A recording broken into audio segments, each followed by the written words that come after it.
Welcome everybody to another episode of the Catholics Against Militarism podcast.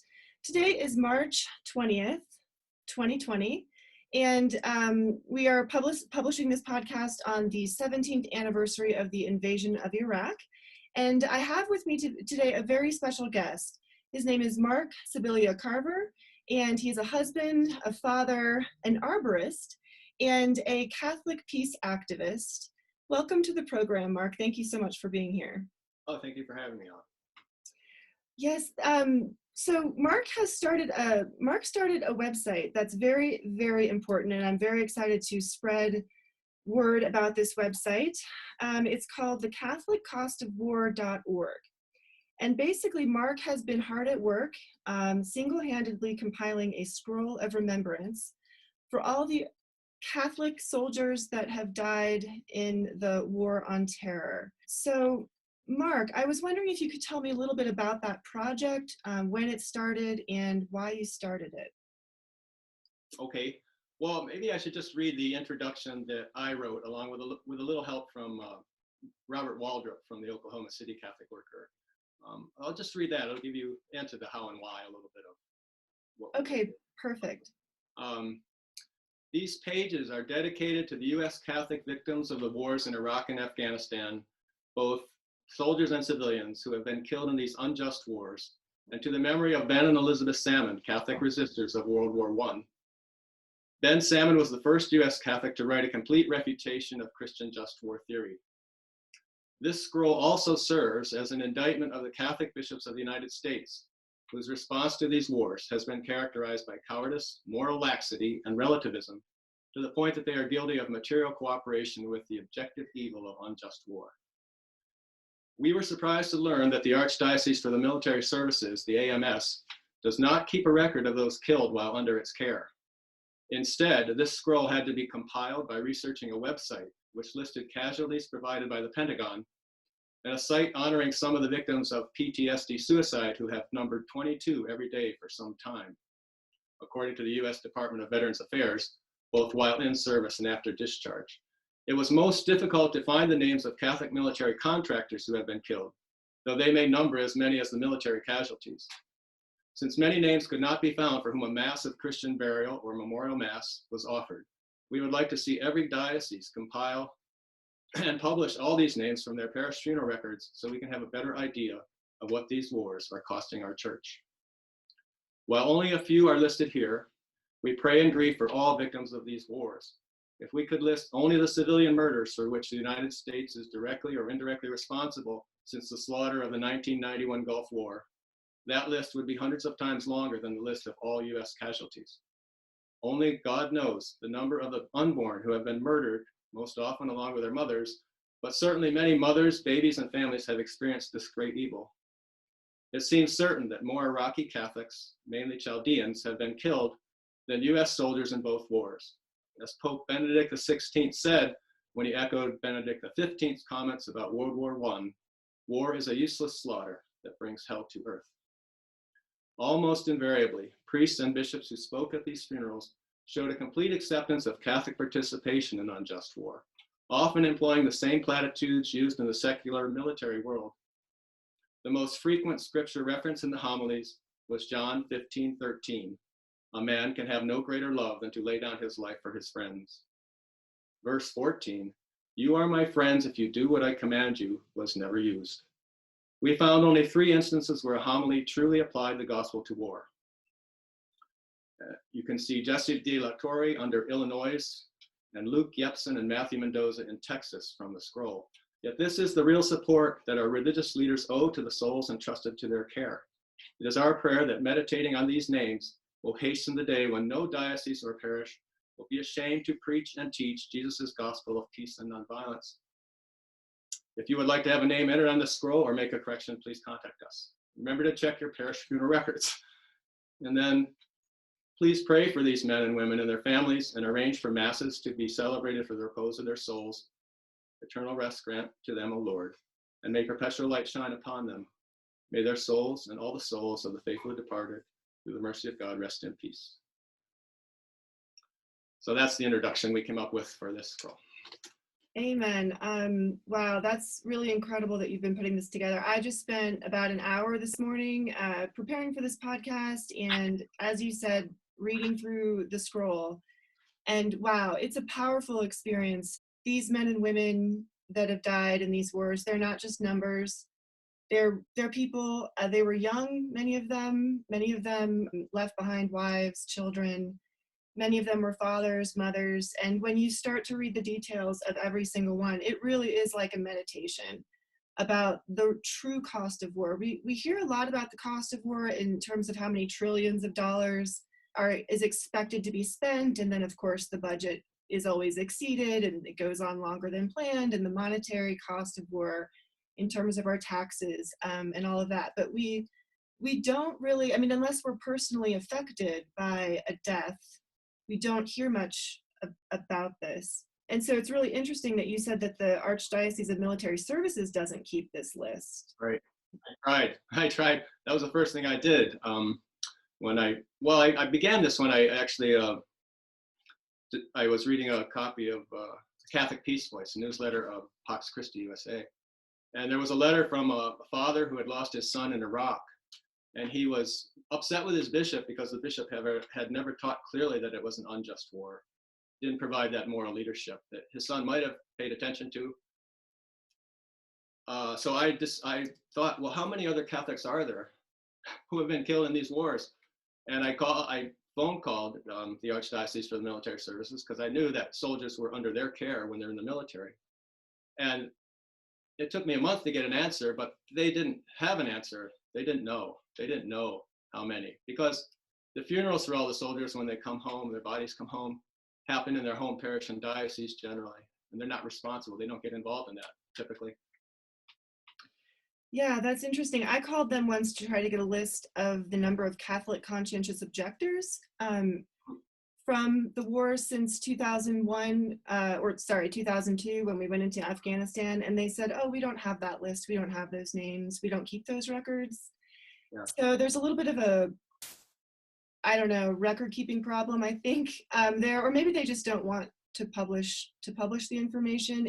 It seems to me that they'd have to go through their Catholic chaplains to go through the process of becoming a conscientious objector. But they were like, oh, you'd have to call the Army or the Navy to find out about that. They keep good sacramental records. Good sacramental records, okay, yeah. The other thing I really like about this scroll, I don't like it, that's the wrong word to use, but I appreciate that it doesn't just include people who were killed in action, it includes suicides as well. And I was really surprised that the Pentagon actually kept track of the suicides as well. Well, I don't think I got any of the suicides from the Pentagon. Basically, I started out researching a site called Faces of the Fallen, which was online from the Washington Post. And later on, it was only several years later, that I started adding names of victims of PTSD suicide. And I don't think I got them from that site. Oh, okay. So maybe it was you found them on Faces of the Fallen, or you may have read about them in the news or something. Well, there was another site online that was dedicated to PTSD suicide victims, and I got most of them from that site. Oh, the names of military contractors, as I said in the introduction, were the hardest to find, and I didn't get that many of them. And there, of course, have been a lot. I mean, you could double the length of this. You could double the length of these pages if you added all of them. So right. There's over 1,000 names, probably close to 1,100 names on the scroll right now as it exists online. 1,100. Okay. And so, who's paying you to do this, Mark? How are you being? I mean, who do you work for? I'm not paid to do this. No. So this is just your own personal project. Yeah, pretty much. Robert Waldrop helped me write the introduction. Wow. But he's died since then, and he actually put it up on his website to begin with, Just Peace website. But that wasn't satisfactory because I couldn't make additions and changes very easily. And there were always additions and changes. So right. So now you have your own website that you can modify. Yeah. So how can people help you with this? Like if people want to contribute to this effort, how can they help you? Well, it really, I can't think of anything right off. It's not, as fewer and fewer soldiers are being killed, there's not much time spent on it. Yeah. I have gone through the whole list at one point and updated it and found more information. But one thing I did say in the introduction was if people, every Catholic who was killed, either PTSD, suicide, or a contractor who had a Catholic funeral, that's the only way I could identify these people. If I could find information that indicated there was a Catholic funeral, that's how I identified the Catholics. I couldn't identify them from the Washington Post site, Faces of the Fallen. They didn't say what the religion of the soldier was. But these records exist in parishes around the country. There's a record of every funeral mass. Yeah. And that, I don't know if that could actually happen, but it would give a fuller accounting. Yeah, so I think even if people could go to their own archbishop and say, look, we should have a list of this in our archdiocese, even if it's just an online memorial to remember these people and their lives and their death. Yeah. That's a very good suggestion. I like that. Yeah. I did get one correction. It was someone who actually saw the online version of a soldier. There was some detail I had gotten wrong, and it's easy to get details wrong. There probably are more mistakes in there. So I would always appreciate if someone could correct anything. Okay, yeah. Well, it's quite an effort you've put into this, and I think it's really important. I wish every Catholic grade school kid could read through. It's as difficult as it is, could be exposed to some of this, because I think the impression that kids get of what it means to serve your country in that kind of idealistic way is a little bit different than a lot of the stories that we read here. I sometimes I think that individual true stories of individuals are the best way to combat propaganda, because there's no way to alter the story of that person's life. And if you really know the facts, you can try to impose some kind of myth onto it, but it is what it is, So should we try to read through a few of these just so people get a sense of the kind of information that you keep? Sure. Maybe we could start with the two names on the scroll from today's date, March 1st. Yes, we're recording on March 1st, so why don't you go ahead and start there? Okay, there are two on today's date. I'll just read them the way they are on the scroll, and I kind of have to apologize for the abbreviated language I used. I needed to save space, and I needed to get through the whole list somehow. So I wasn't able to give a nice story as I could have about the person. The first one is Nicholas T. Rodriguez, who was a Marine Lance Corporal, age 23, of Whitehall, Pennsylvania. He had done one tour in Afghanistan and was a victim of PTSD suicide on March 1st, 2011 at Camp Pendleton, which is in San Diego, California. The funeral mass was at Assumption of the Blessed Virgin Mary in Northampton, Pennsylvania. He left a fiancée. His father was a Marine and his grandfather was in World War II. His family was not familiar with PTSD and missed the red flags that indicated he was at risk. Jordan Logan Bear, Army Sergeant, a member of the Ponca tribe of Nebraska. His grandmother, well, I made it like a sentence. That's okay. You can go ahead. No, finish it, Ellen, that's fine. I don't think I can read these. They make me sad. Okay, Jordan Logan Bear, an Army Sergeant, was a member of the Ponca tribe of Nebraska. His grandmother was Winnebago, and his grandfather was Ponca and Omaha. He was age 25 and from Denver, Colorado. He was killed March 1st, 2012 by 2 Afghan Army soldiers and an Afghan civilian literacy instructor firing from a security tower at his base. The funeral mass was at All Saints, Denver. He left a wife, an infant son, and a 4-year-old daughter. To date, Afghan police or soldiers are responsible for 12 of the 61 US casualties this year.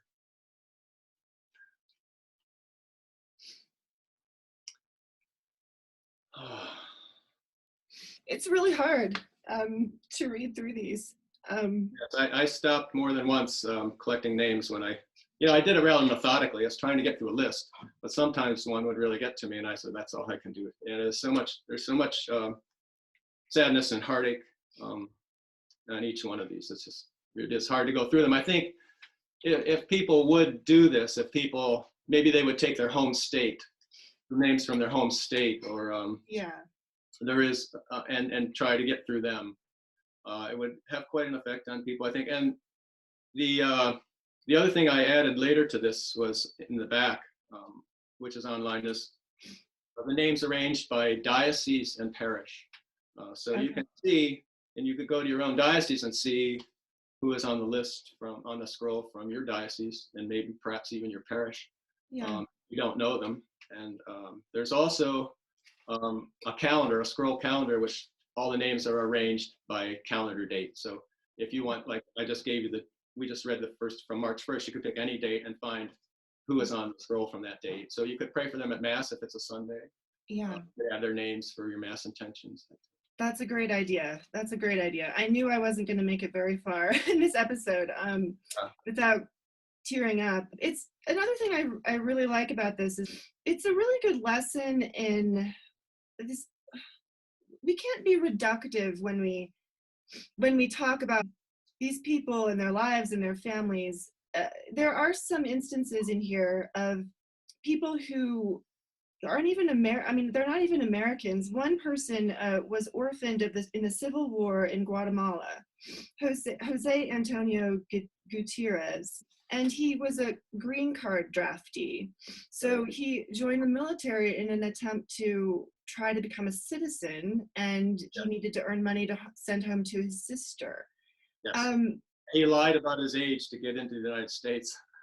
Oh, did he? I forgot. I didn't. 22, he said he was 16, so he could enter, and he was adopted. Yeah. Wow. Yeah. And so he was hoping to speed up citizenship and send for his sister sooner. Some of them aren't even Americans yet. Some of them, in one case, Keith Jesse Moore, age 28, of San Francisco, California. He died of a non-combat injury, though it says here it was clearly a suicide. And his mother says, she said in the San Jose Mercury News, the invasion of Iraq really isn't something that anyone should have died for. Keith died for nothing. It was a preventable, tragic death that had no redeeming qualities at all, except for how I and others respond to it, so we can hopefully prevent other suicides. I think there's a sense sometimes that we can't bring up the controversial nature of these wars and the moral ambiguity for fear of offending the families of the people who have died. But I think that's an erroneous assumption, because some of them there is some indication that some people do understand and see that it wasn't quite so simple as he gave his life for his country, and that's always a good thing. This one, the woman you referred to, she's a reverend. She was a Protestant chaplain at a VA hospital, and it was her son who committed suicide, Keith Jesse Moore. And as you said, she gave a really courageous and honest response to his death. Right.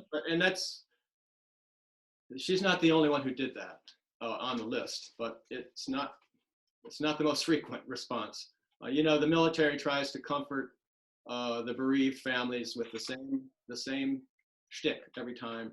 They give them a folded flag and they give them medals, and they and the problem, the thing that this scroll really brings out and reveals, I think, is the degree to which the church and the ministers of the church go along with that narrative, that he died for our freedom. He was a great patriot.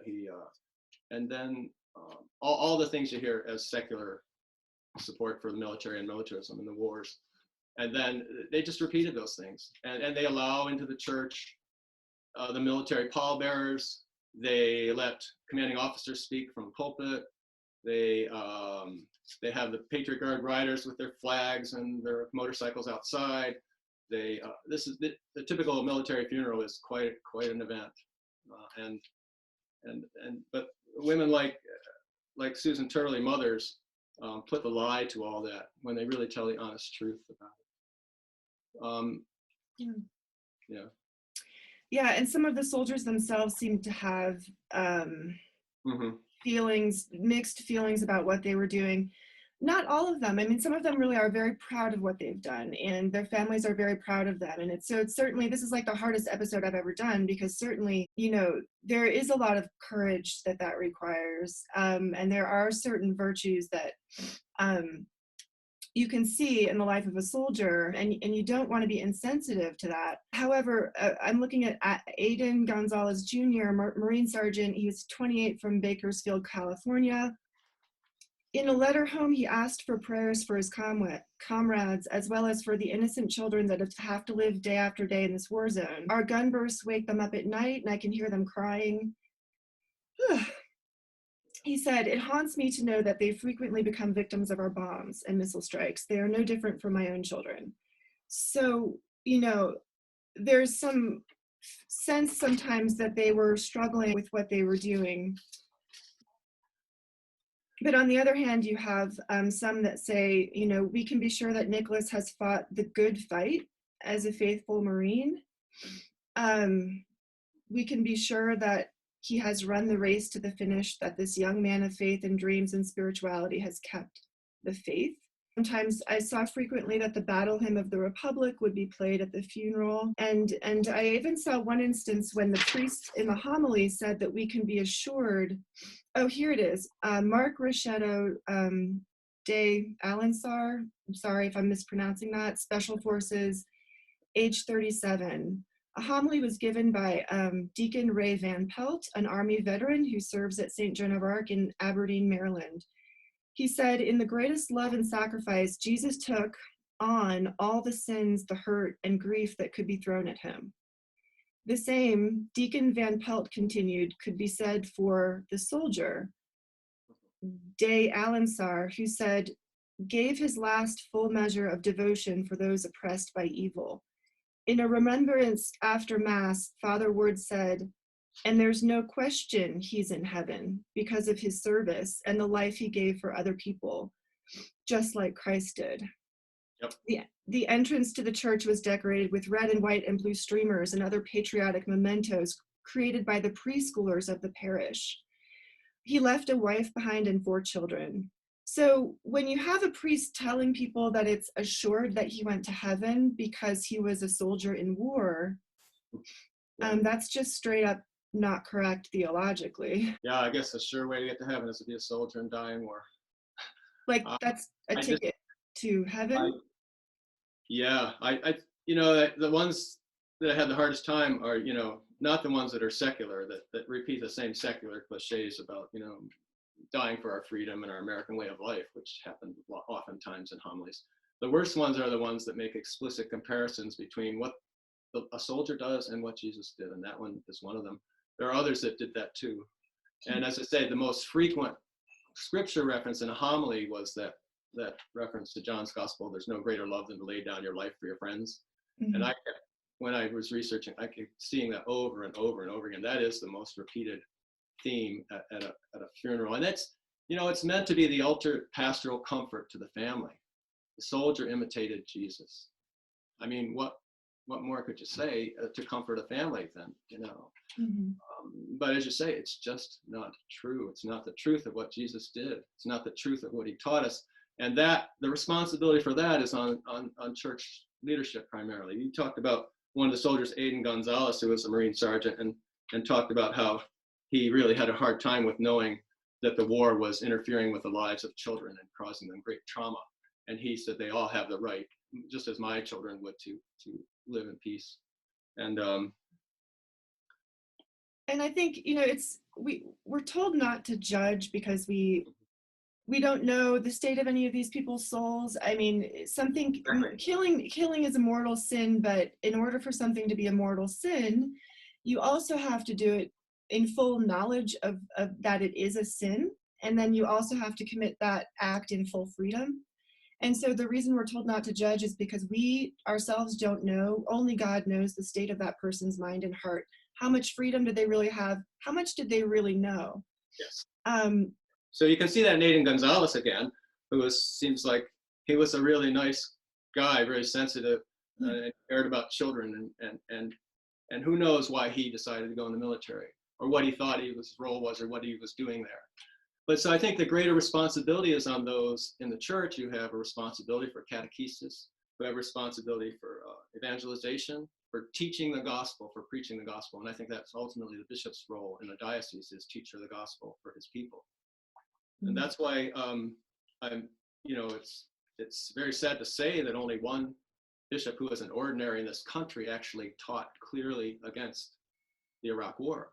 And that was Bishop John Botein, who equated willing participation in the war with willing participation in abortion. And so the people of his diocese got that message clearly from him, and anybody in that diocese who then decided to go into war and kill somebody, they couldn't say that their bishop hadn't told them. They couldn't say he tried to inform their conscience with the gospel truth. Yeah. But just about any other person on the list could say that, well, they never heard that from their bishop or their priest in a homily. Yeah. That there is no killing in the name of Jesus. They never heard that.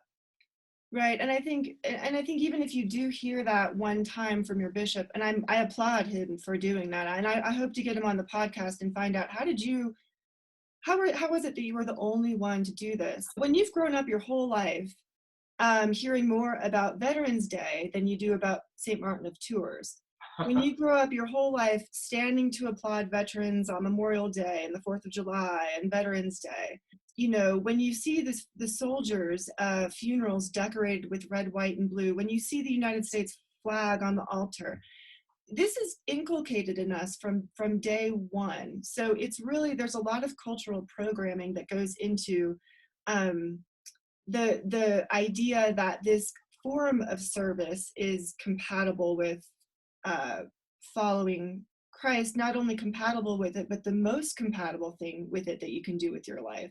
Yeah. So there's just a lot of cultural things, I think, that are wrapped up that get mixed up and tangled up with our religion, right? Which is something different than it's not bad to be patriotic, but we do have to separate the service to country from service to God. We can't equate them quite so easily as people want to. Right. And you'll see in some of the names indications that some of the parishes that had the funeral masses had schools associated with them, so that they took kids out of school and they attended the funeral. They lined the streets. They waved flags. And the children got the message. The children got the message. And one guy said, well, there's pointing to the soldier after Mass. There's my hero right there. I want to be like him. I want to do what he did. Those, to me, are just shocking and horrible instances of a real failure on the part of that parish to teach children. I mean, they're giving children the opposite message of the gospel there. Oh, absolutely. Another one that stands out to me is Eric W. Herzberg. He died when he was 20. He was from Severna Park, Maryland. The article, I guess, said his Roman Catholic faith guided his decision to join the Marines and helped convince his mother of the surety of his vocation, said his maternal grandfather, William Barnhurst. Father Scieri was encouraged by Eric's mother to share a story. Quote, just before he went to Iraq, he came home to be with family and get ready. After Mass, he asked for a blessing. We talked, but he said he wanted to talk a little more, unquote. The young man told his pastor that he and a few friends of his had, quote, changed their minds about our effort in Iraq, unquote. He said he no longer believed in the war in Iraq and he wanted to know what to do. Father Scieri said he was flustered. Quote, I thought, you know exactly what to do, what you're going to do. Then I told him, Eric, we love you. Do your duty. That was a shocking one to me, because right then and there, that priest had an opportunity to change that person's course, and he didn't. That was his opportunity. The priest was given an opportunity to preach the gospel to that soldier right then and there. You have doubts. There's a reason for that. There's a reason that you don't feel right about this. What is it? Well, look at what Jesus did and said about love of enemies. How can you kill in Jesus' name? You can't. To me, that was just, I don't know how to explain that. I don't know how to explain that priest's formation to be able to do that. To me, it's just like, the soldier was killed, and that's why that story came out. And so please, I mean, there has to be some message here that we can take and do better with in our church. I mean, and it kind of reminds me of, I mean, this is what they were doing back in World War I. The church was outright telling people, go do your duty and kill in war for God/country. It's the same thing. And it's amazing to me that that's still happening today, 100 years later, after World War I, after World War II, after Vietnam, after the debacle in Afghanistan, and after we found out we were lied to about weapons of mass destruction. It's almost as if, I don't know, it's like we want to cling to certain myths about war that help us to, it just kind of eradicates all the moral questions and makes us feel good about these things. And I just wonder what was going through this priest's mind in that moment. I don't understand it. Andrew Basevich is on here. I interviewed his father on the podcast. Oh yeah. A couple of months ago. His son was 27 and he was killed on May 13th, anniversary of Fatima, interesting, 2007, in Iraq. And, you know, his father, in line with the Pope, his father, Andrew Basevich, has called such preventative wars immoral, illicit, and imprudent. His father has been a vocal critic of the Iraq War, calling it a catastrophic failure, and he wrote a book, Breach of Trust, after his son's death. And, you know, on the podcast, Mr. Basevich did say, I believe it is a good thing to serve your country. But I think he's trying to separate the desire to serve one's country with the justness of the current war. You know what I mean? I think he does believe that that's a noble thing to do, but he's at the same time recognizing the immorality and unjustness of the current wars. Yeah. So the father, Andrew Basevich, served in Vietnam. Mm-hmm. So I just wonder, you know. Yeah, and he, it's a great interview. I can't remember the episode name for those of you. You can look it up. We've only had a few episodes, a couple dozen episodes at this point. But yeah, he said that his views have changed, you know, over time as he's gotten older and as he's learned more about military history. Yeah. I think another one that really stands out to me is this one, Thomas Carl Dorflinger, who was age 20 of Silver Spring, Maryland. He was killed November 11th after 1 month in Iraq. Of course, November 11th is Armistice Day, Feast of St. Martin of Tours, as well as Veterans Day. The funeral mass was at St. John the Baptist in Silver Spring with Father Francis Cazita and Archbishop Edwin O'Brien of the Archdiocese for the Military Services. He had enlisted shortly out of high school. His father, Richard Dorflinger, is the Deputy Director of the Secretariat for Pro-Life Activities of the United States Conference of Catholic Bishops. His parents released a statement outlining their son's reasons for joining the Army. Quotes, to serve his country and protect innocent people. He understood the risks of his chosen path and gave his life doing what he had committed himself to doing, standing against those who have no respect for human life. Even as we grieve for our loss, we honor the ideals he stood for and ask others to do the same. That was from a Catholic News Service article. Memorial contributions were directed to Catholic Relief Services for its programs in Iraq. So here is somebody, you know, and I think he served 36 years for the Secretary for Pro-Life Activities, and I think he was the head of it for a while. So that's kind of, that line about standing against those who have no respect for human life, that reminds me of what General Westmoreland said in Vietnam about how, you know, you have to understand that the Oriental people don't value life the way we Westerners do. I just, that one really threw me too. And I have long, you know, equated abortion and war as Daniel Berrigan did. Dan Berrigan once said that abortion is war to the unborn and war is an abortion. There's no doubt that thousands of abortions, I think, have been caused by U.S. military actions in these wars. And so when you know, I've asked at least one bishop about that, and you get no response. I mean, all our bishops are very strongly pro-life, right? And they, but they're not consistent. they're not as concerned about mothers and babies who are aborted, killed in war. Mm-hmm. I don't understand that either. I don't understand. I think, the lack of consistency is what I think is so hard to overcome, and so hard for people's minds to accept if you're that inconsistent. How people accept this as a true teaching.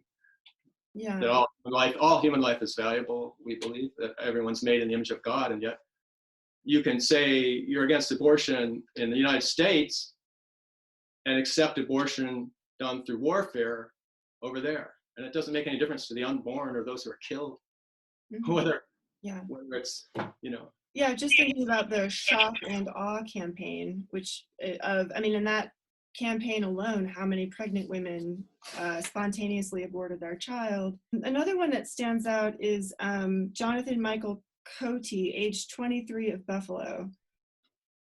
While working for Kuwait-based Crescent Security Group, providing security for Italian military trucks, he was captured with 4 others on November 16th, 2006. It's pretty gruesome. He ended up being beheaded and his body mutilated. His remains were returned to Buffalo on December 1st, 2008. In a eulogy, his father said, "Employing contractors hides the true cost of war." Jonathan had done tours in Iraq and Afghanistan with the U.S. Army. That's another thing I think people don't realize, is that we manage our numbers, our body count. So, well, first of all, somebody in the military said, "Oh, in this war, we don't do body counts. We're not going to keep track of how many people get killed. At least, our victims, the victims of our violence, the citizens and the people of the other country, the soldiers of the other country." But this is another way that the numbers are skewed, is by hiring these contractors, and their deaths don't count as, military casualties, I don't think, in the official numbers. And they're hard to find. Yeah. So yeah, it's a very powerful meditation to read through this. Greg Buckley Jr., age 21, Marine Lance Corporal from Oceanside, New York, killed August 10th, 2012 in Afghanistan, along with 2 others when Afghan police officer fired into a gym. He shared guard duty with an Afghan trainee who kept repeating, "We don't want you here, we don't need you here." Greg told his father he expected to be killed by such a person if he had to stay in Afghanistan much longer. So, lots of sad stories here, but I just feel like it's important to talk about, because everyone's afraid to be insensitive, but it's a very difficult topic to address when you're talking about the lives of people that ended far too soon. Like I said, it is hard to read them, but I hope people will make an effort to go through some of the names at least. And there are some really surprising stories in there, and really odd stories in there, as well as some, horrific, shocking ones. Like the couple, I think, in California who were watching television and saw Afghan army soldier turning over a dead body, and they saw their son's face on the screen. That's how they learned of their son's death on television. Wow. Then there was another woman who was Skyping with her husband, and he was apparently shot. To her, it was apparently he was shot right there while he was on Skype with her. And she was desperately trying to call somebody to get help for him as he slumped onto his desk. And that was another one. Then there are so many stories in there. There were 2 fighter pilots who launched from the same aircraft carrier, who then crashed their planes over Iraq someplace, and both were killed. They're both college graduates and went to Catholic universities. There's so much of it that's like the uselessness of war, like the Pope said, useless slaughter. It's just useless violence and horror that goes on. And so there are a lot of, I think if people do spend the time to go through some of it at least, they might come to a new feeling about war. And I think that you've done some personal outreach on your own. I think writing letters to priests either before or after the soldier's funeral, or you've attended some soldiers' funerals. Can you tell us a little bit about that? I recently attended one soldier's funeral, which was 10 miles from my home. And it was, I guess, pretty typical as far as I can tell. Lots of patriotism, lots of flags, and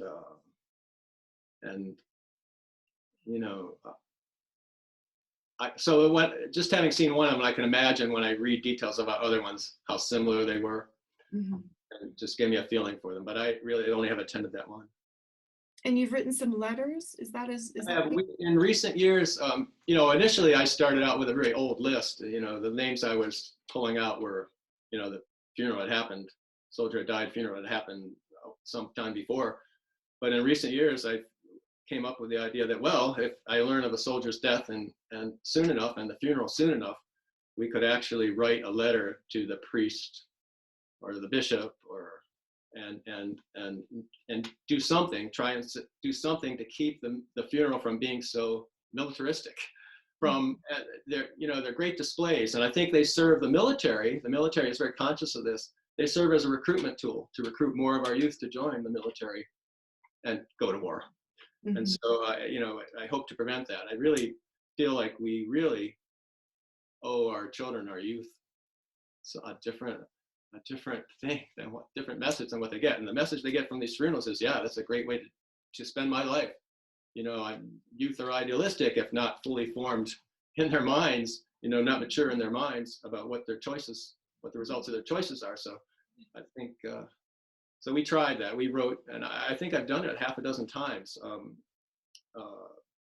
And with the help of Father Bernie Serval, who is one of the founders of the Association of U.S. Catholic Priests, who has contact with a lot of priests in different places. So I would write a letter to the priest or bishop, and Bernie would follow up by sending a copy of the letter and other things to priests of that area or that diocese.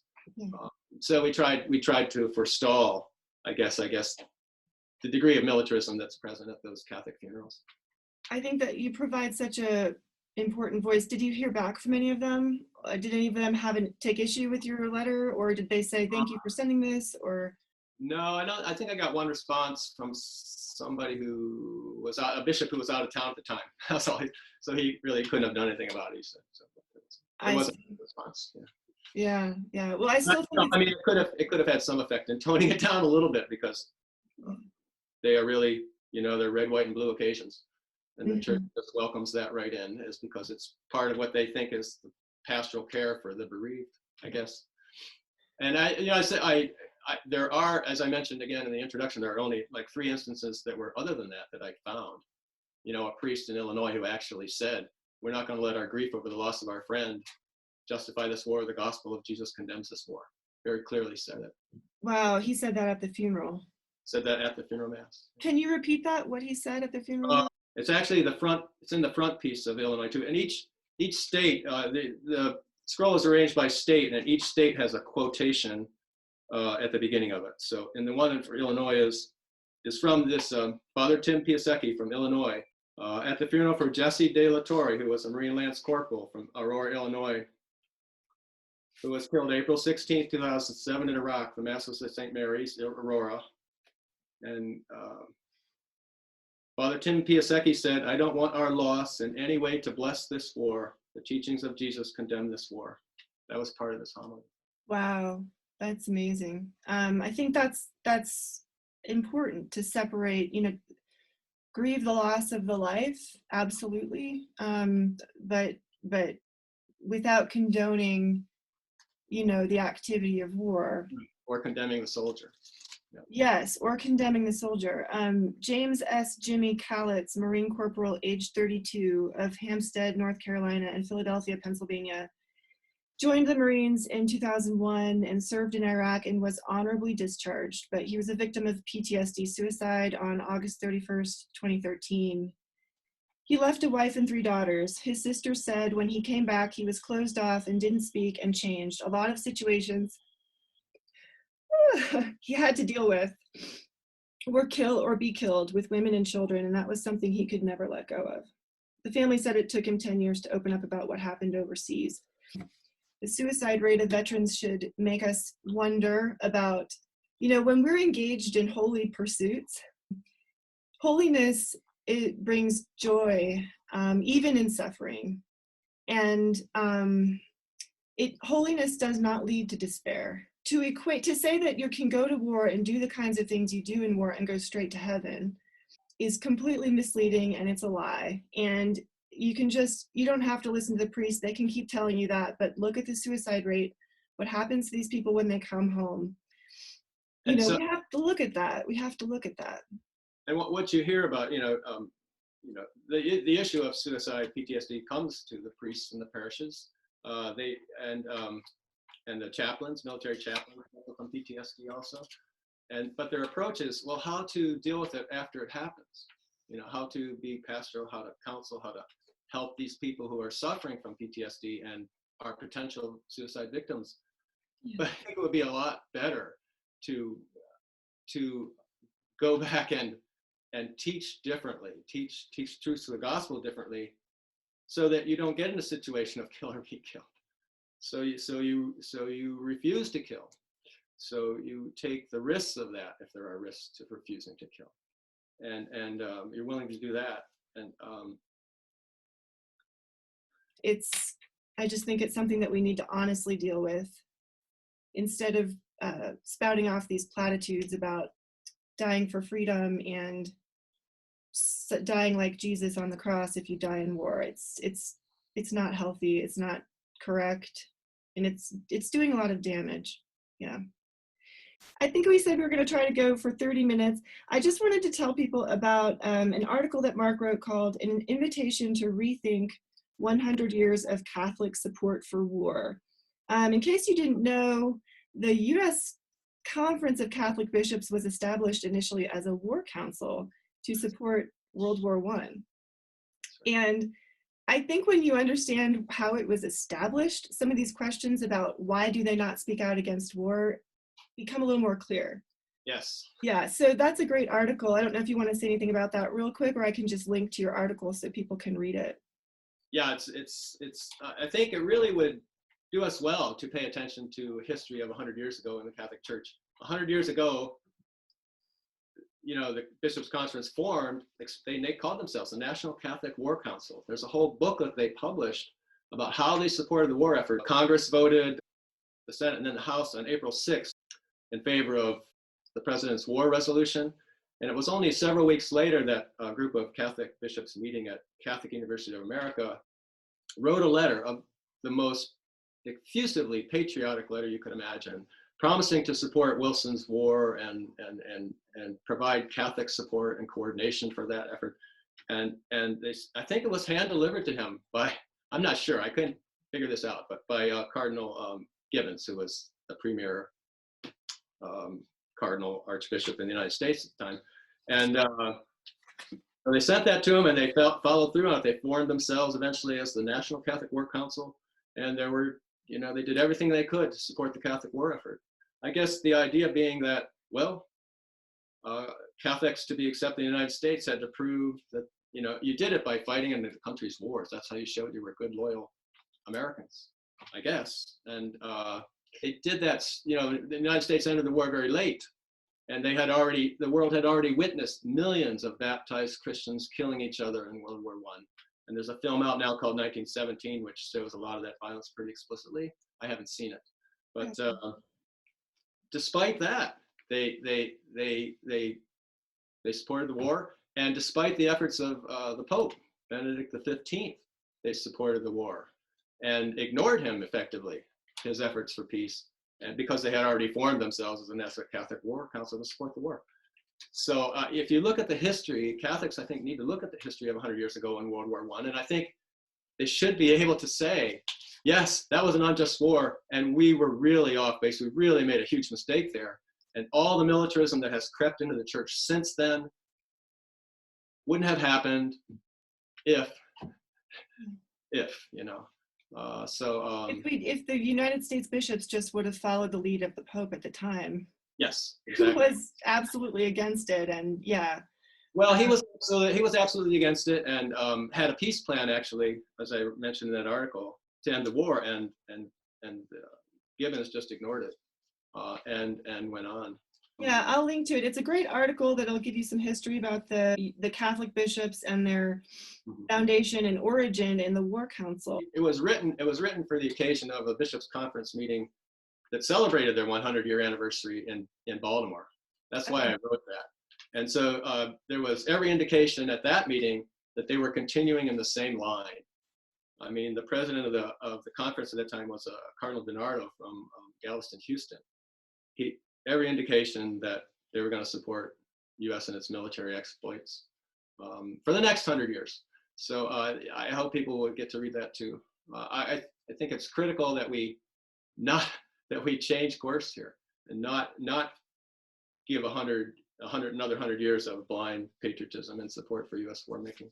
I absolutely agree, and I don't think we can just wait until the bishops change. I don't think that change is going to come from the top. That's what I'm trying to say. It's going to have to come from lay people pushing back against the militarism. You went and you stood outside the Baltimore Basilica when they were congregating, yeah. Right? And that's right. They had their opening mass for that. It was in 1917 they had their opening mass at Baltimore Basilica, the first cathedral in the United States, and they had a liturgy booklet prepared for that occasion. And in the liturgy booklet was actually a copy of a letter that Cardinal Gibbons had written 100 years ago, asking his brother bishops if they would form this National Catholic War Council. And there was a quote in there. I don't know if you see it there, you could read it. It was astounding to me that the current bishops were repeating this message of 100 years ago about war, and as they begin their next 100 years, it was indeed, this war gives us the greatest opportunity in all history of introducing our men to religion, or something like that. Oh, right, inspiring them with religion. Inspiring our men with religion. This was the war. World War I offered an occasion for them to inspire the men, Catholic men, with the religion. Because there's nothing that brings people closer to Jesus than killing en masse, spraying them with mustard gas, bombing them, burning their faces off with flamethrowers, running them over in tanks, and bombing entire cities. It's astounding to see that our modern bishops and cardinal, our church leadership, would repeat that in a booklet for their opening liturgy to celebrate their 100 years history. That's incredible. I mean, I can't believe that. Yeah. I couldn't believe it either that they had chosen to reprint that. Wow. Maybe the Cardinal Archbishop of Galveston, Houston, is just in the same line as Cardinal Gibbons 100 years ago. I think, it was interesting because just before that conference meeting, there had been a church shooting in Texas. And all of Texas is in Cardinal DiNardo's metropolitan area. So, there was this massacre of people in a church, and he had a quote which I think I put in that article about how we can't tolerate this senseless gun violence. But apparently he saw no senseless gun violence in all the wars the United States had been pursuing for the last 28 years. That was just so sad to me. Yeah, that is sad. It's we talk a lot about the culture of death, but we limit that strictly to abortion, euthanasia, and maybe gun violence, but we are never allowed to lump war in with those. The killing of war is supposed to be treated as something completely different, not only morally ambiguous, but oftentimes it's glorified, it's celebrated, and it's seen as a good thing. So there's a radical inconsistency there. And I do understand the concern of people, I guess I would say more conservatives, who don't want pro-life, the meaning of pro-life, to get so diluted by so many different causes that all of a sudden we're throwing minimum wage in with pro-life. At that point it loses all meaning. But I think when it comes to actually killing other human beings, we should be able to safely call it a pro-life issue, especially when it leads to so much suicide and pain. That's the culture of death right there. So this has been a very difficult podcast. Thanks for being here with me, Mark. There are people in my family that could be on this scroll, so it's emotional, and they're good people, and I'm sure, I'm not going to say everybody on this. I don't know who they were, but knowing the people that I know who have gone into the military, including close members of my family and my own husband, there's a lot of good people out there who do serve in the military. So it's just a really hard emotional thing to try to address, because we don't want to come across as trying to judge anybody. I like to imagine what our church would be like if there were no just war, had never been a just war theory accepted 1700 years ago.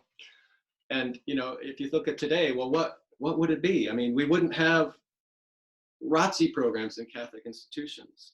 Well, you wouldn't have members of the church legitimately joining any military organization. You wouldn't have Catholics working in the production of weapons of mass destruction. You wouldn't have Catholic chaplains spiritually enabling the works of war, which is what they do. And you wouldn't have any of that. And the great degree of militarism we see in our church wouldn't exist without just war theory, because it's a little loophole that happened 1700 years ago. And all of those things would be impossible without that loophole. Whether we apply it or don't, or we don't, we generally don't, but it's there. And that's why we have that degree of militarism we have now.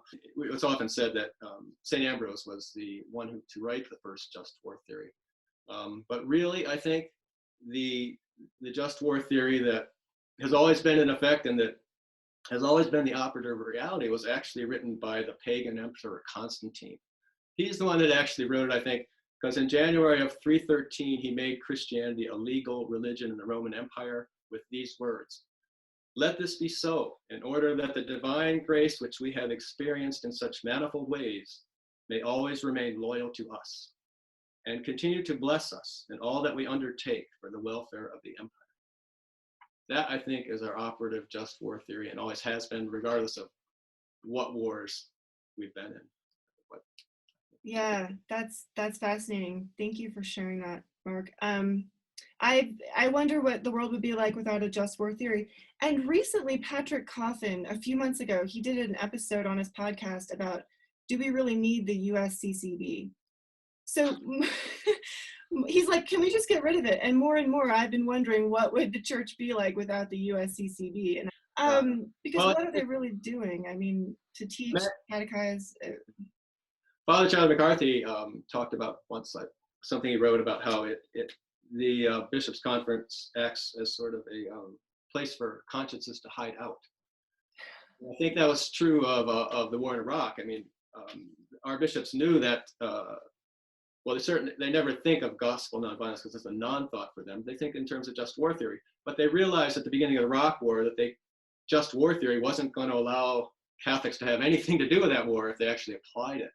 So they ignored that part of our tradition too, and they wrote over several years, they came up with 2 documents out of their International Justice and Peace Committee called Responsible Transition, which was really just another version of just war theory, but it allowed them as a group and each individual bishop to say, well, this is what we came up with, and this, and it was just to allow, it would have accepted any level of violence. It was a way to continue accepting Catholic participation in the war with no reference to either part of our moral tradition, the just war tradition or gospel nonviolence. And that's what happened. And so if you asked a bishop, well, if you went to your bishop and said, well, isn't this war unjust? Isn't it terrible? Why are you teaching against it? Well, this is what my fellow bishops and I came up with. This allows us to continue. It was kind of like deterrence. If you're moving towards getting out of Iraq and you're trying to minimize violence, it's okay to keep going for a while. I guess that's what it was. And so, the conference has acted, I think, as a hideout for bishops' consciences.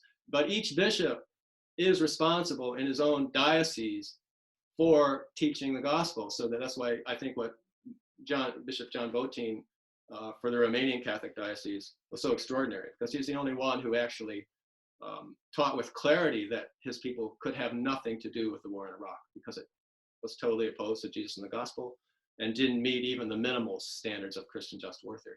And that I think was the big mantra that supported Iraq was, we have to support our troops.